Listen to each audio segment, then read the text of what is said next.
আসসালামু আলাইকুম, স্বাগত জানাচ্ছি প্রজন্ম টেলিভিশনের প্রাইম নিউজে। সাথে আছি আমি তানজিলা টুইঙ্কেল। শুরুতেই থাকছে গোল্ডেন এজ হোম কেয়ার সংবাদ শিরোনাম।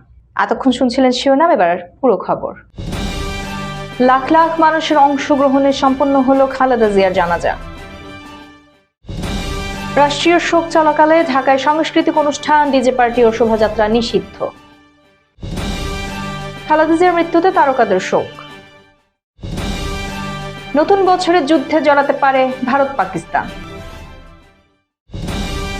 পুরনো স্টেশনে পবিত্র কোরআনে হাত রেখে শপথ নেবেন মামদানি। এতক্ষণ শুনছিলেন শিরোনাম, এবার পুরো খবর। দেশ বিদেশের বিভিন্ন স্থান থেকে আসা লাখ লাখ মানুষের অংশগ্রহণের মধ্য দিয়ে বিএনপি চেয়ারপারসন ও সাবেক প্রধানমন্ত্রী বেগম খালেদা জিয়ার জানাজা সম্পন্ন হয়েছে। বুধবার বিকেল ৩টায় রাজধানীর মানিক মিয়া এভিনিউয়ে জানাজার ইমামতি করেন জাতীয় মসজিদ বায়তুল মুকাররমের খতিব মুফতি মোহাম্মদ আব্দুল মালিক।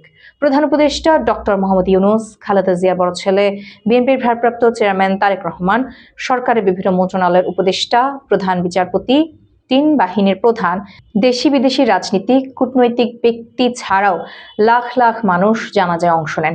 দেশের ইতিহাসে এটাই সর্ববৃহৎ জানাজা বলে ধারণা করা হচ্ছে। খালেদা জিয়ার জানাজায় অংশ নিতে আজ সকাল থেকে লাখো মানুষের ঢল নামে মানিক মিয়া এভিনিউয়ে। জনস্রোত ছড়িয়ে পড়ে মানিক মিয়া এভিনিউয়ের বাইরেও। শুধু তাই নয়, উড়াল সড়কও বন্ধ হয় জনস্রোতে। বিকেল 2:45টার দিকে জানাজা শুরুর আনুষ্ঠানিকতা শুরু হয়। জানাজার শুরুতে খালেদা জিয়ার স্মৃতিচারণ করে বক্তব্য দেন বিএনপির স্থায়ী কমিটির সদস্য নজরুল ইসলাম খান। তিনি বলতেন, বিদেশে আমাদের বন্ধু আছে, কোনো প্রভু নেই। পাশাপাশি সংক্ষিপ্ত বক্তব্যে তারেক রহমান বলেন, আমি মরহুমা খালেদা জিয়া বড় সন্তান তারেক রহমান। মরহুমা বেগম খালেদা জিয়া জীবিত থাকা অবস্থায় যদি আপনাদের কারো কাছ থেকে যদি ঋণ নিয়ে থাকেন, দয়া করে আমার সঙ্গে যোগাযোগ করবেন, আমি সেটা পরিশোধের ব্যবস্থা করব ইনশাআল্লাহ। একই সঙ্গে তিনি জীবিত থাকা অবস্থায় ওনার কোনো ব্যবহারে, কোনো কথায় যদি কেউ আঘাত পেয়ে থাকেন, তাহলে মরহুমার পক্ষ থেকে আমি আপনাদের ক্ষমা প্রার্থী। দোয়া করবেন আল্লাহ তাআলা যেন তাকে বেহেশত দান করেন। বিএনপি চেয়ারপারসন ও সাবেক প্রধানমন্ত্রী বেগম খালেদা জিয়ার প্রয়াণে আগামী 31শে ডিসেম্বর থেকে 2রা জানুয়ারি পর্যন্ত 3 দিনের রাষ্ট্রীয় শোক ঘোষণা করা হয়েছে। এই সময়ের মধ্যে রাজধানীর ঢাকায় সাংস্কৃতিক অনুষ্ঠান, ডিজে পার্টি ও শোভাযাত্রা আয়োজন সম্পূর্ণরূপে নিষিদ্ধ থাকবে। Dhaka metropolitan police commissioner Sheikh Mohammad Sajjad Ali স্বাক্ষরিত এক গণবিজ্ঞপ্তিতে এ নির্দেশনা দেওয়া হয়েছে। বিজ্ঞপ্তিতে বলা হয়েছে, উন্মুক্ত স্থানে কোনো ধরনের সাংস্কৃতিক অনুষ্ঠান, ডিজে পার্টি, শোভাযাত্রা, আতশবাজি, পটকা ফোটানো, ফানুস ও গ্যাস বেলুন ওড়ানো সম্পূর্ণ নিষিদ্ধ থাকবে। এর পাশাপাশি উচ্চ শব্দে গাড়ি হর্ন বাজানো এবং জনদুর্ভোগ সৃষ্টি করা কোনো কর্মকাণ্ড থেকে বিরত থাকার নির্দেশনা দেওয়া হয়েছে। ডিএমপি নগরবাসী রাষ্ট্রীয় শোক পালনে সহযোগিতা ও আইন শৃঙ্খলা রক্ষার প্রতি আহ্বান জানিয়েছে।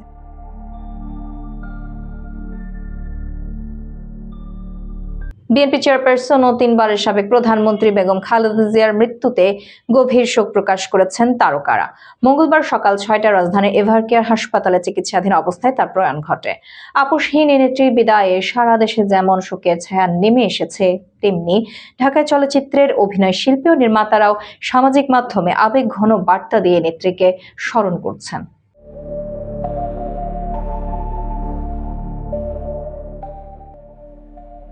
চিত্রনায়িকা নুসরাত ফারিয়া লিখেছেন, ইন্না লিল্লাহি ওয়া ইন্না ইলাইহি রাজিউন। আল্লাহ তাকে ক্ষমা করুক এবং জান্নাতুল ফেরদাউস দান করুক। চিত্রনায়িকা অপু বিশ্বাস শ্রদ্ধা জানিয়ে লেখেন, বাংলাদেশের প্রথম নারী প্রধানমন্ত্রী হিসেবে খালেদা জিয়ার চিরবিদায় ইতিহাসে অমলিন হয়ে থাকবে। একজন মহীয়সী নারীর প্রস্থান দেশের মানুষের হৃদয়ে গভীর ছাপ রেখে গেল। চিত্রনায়িকা শবনম বুবলী বেগম খালেদা জিয়ার প্রতি শ্রদ্ধা জানিয়ে লিখেছেন, বাংলাদেশের প্রথম নারী প্রধানমন্ত্রী বেগম খালেদা জিয়া, তার বিদ্রোহী আত্মার চির শান্তিতে থাকুক, আমিন। খালেদা জিয়ার একটি সাদা কালো ছবি শেয়ার করে শাকিব খান লিখেছেন, সাবেক প্রধানমন্ত্রী বেগম খালেদা জিয়ার ইন্তেকালে গভীর শোক প্রকাশ করছি। তার রুহের মাগফিরাত কামনা করছি এবং শোক সন্তপ্ত পরিবারের প্রতি সমবেদনা জানাই। চিত্রনায়ক সিয়াম আহমেদ ও চিত্রনায়িকা পূজা চেরি খালেদা জিয়ার ছবি প্রকাশ করে তার বিদ্রোহী আত্মার শান্তি কামনা করেছেন। অভিনেত্রী সাদিয়া জাহান প্রভা লিখেছেন, বেগম খালেদা জিয়া ছিলেন বাংলাদেশের শক্তি, ধৈর্য ও নেতৃত্বের প্রতীক। প্রথম নারী প্রধানমন্ত্রী এবং বিএনপি চেয়ারপারসন হিসেবে তিনি জেল জুলুম সহ্য করেছেন, কিন্তু কখনো দেশ ছেড়ে যাননি। এজন্যই তিনি আপোষহীন নেত্রী।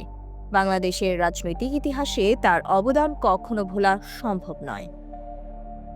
নির্মাতা মাবরুর রশিদ বান্নাহ লিখেছেন, বাংলাদেশের স্বাধীনতা সার্বভৌমত্বের প্রতীকের বিদায়। বিদায় আপোষহীন নেত্রী, দেশনেত্রী বেগম খালেদা জিয়া। আল্লাহ আপনাকে জান্নাতে সর্বোচ্চ মর্যাদা দান করুক। উল্লেখ্য, গত 23 নভেম্বর থেকে এভারকেয়ার হাসপাতালে আইসিইউতে চিকিৎসাধীন ছিলেন বেগম খালেদা জিয়া। মঙ্গলবার ভোরে তিনি শেষ নিঃশ্বাস ত্যাগ করেন। 1946 সালের 15 আগস্ট দিনাজপুরে জন্মগ্রহণ করা এই মহিয়সী নারী 1991 সালে বাংলাদেশের প্রথম নারী প্রধানমন্ত্রী হিসেবে দায়িত্ব গ্রহণ করেন। 3 মেয়াদে 3 দেশের প্রধানমন্ত্রীর দায়িত্ব পালন করেছে। 1960 সালে সেনাপ্রধান ও পরবর্তীকালে রাষ্ট্রপতি জিয়াউর রহমানের সঙ্গে তার বিয়ে হয়। ফার্স্ট লেডি থেকে শুরু করে বাংলাদেশের রাজনীতির শীর্ষ নেতৃত্বে তার পদচারণ ছিল দীর্ঘ ও ঘটনাবহুল। দক্ষিণ এশিয়ায় আবারও যুদ্ধের আশঙ্কা দেখছে যুক্তরাষ্ট্র ভিত্তিক think tank council on foreign relations. সংস্থাটির নতুন এক প্রতিবেদনে বলা হয়েছে, সন্ত্রাসী তৎপরতা বৃদ্ধি পেলে 2026 সালে ভারত ও পাকিস্তানের মধ্যে আবারও সশস্ত্র সংঘাতের ঝুঁকি তৈরি হতে পারে। গত রোববার এনডিটিভির এক প্রকাশিত প্রতিবেদনে বলা হয়, মার্কিন পররাষ্ট্রনীতির বিশেষজ্ঞদের নিয়ে করা এক জরিপে এই মূল্যায়ন উঠে এসেছে। এতে চলমান আঞ্চলিক উত্তেজনা ও সাম্প্রতিক সংঘর্ষগুলোর প্রেক্ষাপট তুলে ধরা হয়েছে। চলমান ও সম্ভাব্য আন্তর্জাতিক সংঘাত নিয়ে করা ওই জরিপে বিশেষজ্ঞরা মনে করছেন, উচ্চ মাত্রার সন্ত্রাসী কার্যক্রম ভারত পাকিস্তান সম্পর্ককে আবারও সংঘাতের দিকে ঠেলে দিতে পারে। প্রতিবেদনে উল্লেখ করা হয়েছে, দ্বিতীয় মেয়াদে ট্রাম্প প্রশাসন কঙ্গো, গাজা উপত্যকা ও ইউক্রেন সহ বিভিন্ন অঞ্চলের চলমান সংঘাত অবসানের চেষ্টা করেছে। একই সঙ্গে ভারত, পাকিস্তান এবং কম্বোডিয়া, থাইল্যান্ডের মধ্যকার উত্তেজনাও প্রশমনের উদ্যোগ নেওয়া হয়েছে। চলতি বছরের মে মাসে কাশ্মীরের পেহেলগ্রামে ভয়াবহ সন্ত্রাসী হামলায় 26 জন নিহত হওয়ার পর ভারত ও পাকিস্তানের মধ্যে 3 দিনের একটি সামরিক সংঘাত ঘটে। 6 মে রাতে ভারতীয় সেনাবাহিনী অপারেশন সিন্দুর নামে পাকিস্তানি ভূখণ্ডে অভিযান চালায়। ভারতের দাবি, ওই অভিযানে সন্ত্রাসী শিবির লক্ষ্য করে 100 জনেরও বেশি জঙ্গি নিহত হয়। পাল্টা হামলায় 7 থেকে 10 মে পর্যন্ত পাকিস্তান সশস্ত্র ড্রোন দিয়ে ভারতের সামরিক বেসামরিক লক্ষ্যবস্তুতে হামলা চালায়। পরে ট্রাম্প প্রশাসনের হস্তক্ষেপে 10 মে উভয় দেশ যুদ্ধবিরতিতে সম্মত হয়। সিএফআর আরও জানায়, চলতি বছর পাকিস্তান ও আফগানিস্তানের মধ্যেও সীমান্ত উত্তেজনা বেড়েছে। অক্টোবরের কাবুলে টিটিপি প্রধান নূর ওয়ালি মেসুদকে লক্ষ্য করে পাকিস্তানের বিমান হামলার পর পরিস্থিতি আরও জটিল হয়। প্রতিবেদনে সতর্ক করে বলা হয়, আফগানিস্তান থেকে সীমান্ত পেরিয়ে পাকিস্তানের জঙ্গি হামলা বাড়বে। 2026 সালে আফগানিস্তান পাকিস্তানের মধ্যেও মাঝারি মাত্রার সশস্ত্র সংঘাতের আশঙ্কা রয়েছে। যুক্তরাষ্ট্রের নিউ ইয়র্ক সিটির প্রথম মুসলিম মেয়র হিসেবে দায়িত্ব গ্রহণ করতে যাচ্ছেন জোহরান মামদানি। তিনি বর্তমান মেয়র এরিক অ্যাডামসের স্থলাভিষিক্ত হবেন, যার মেয়াদ 31 ডিসেম্বর শেষ হবে। নববর্ষের মধ্যরাতে নিউ ইয়র্ক সিটি হলে নয়, বরং গিল্ডেড এজ যুগে নির্মিত একটি পরিত্যক্ত ভূগর্ভস্থ সাবওয়ে স্টেশনে ব্যক্তিগত এবং সীমিত পরিসরে এক অনুষ্ঠানে পবিত্র কোরআনে হাত রেখে শপথ নেবেন তিনি।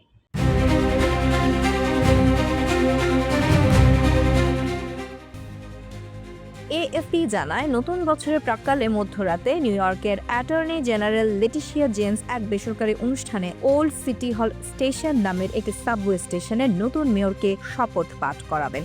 তিনি মামদানির বন্ধু এবং প্রেসিডেন্ট ডোনাল্ড ট্রাম্পের বিরোধী হিসেবে পরিচিত। নিউ ইয়র্ক টাইমস জানিয়েছে, তিনি শপথ গ্রহণ অনুষ্ঠানে পবিত্র কোরআনে হাত রেখে শপথ নেবেন।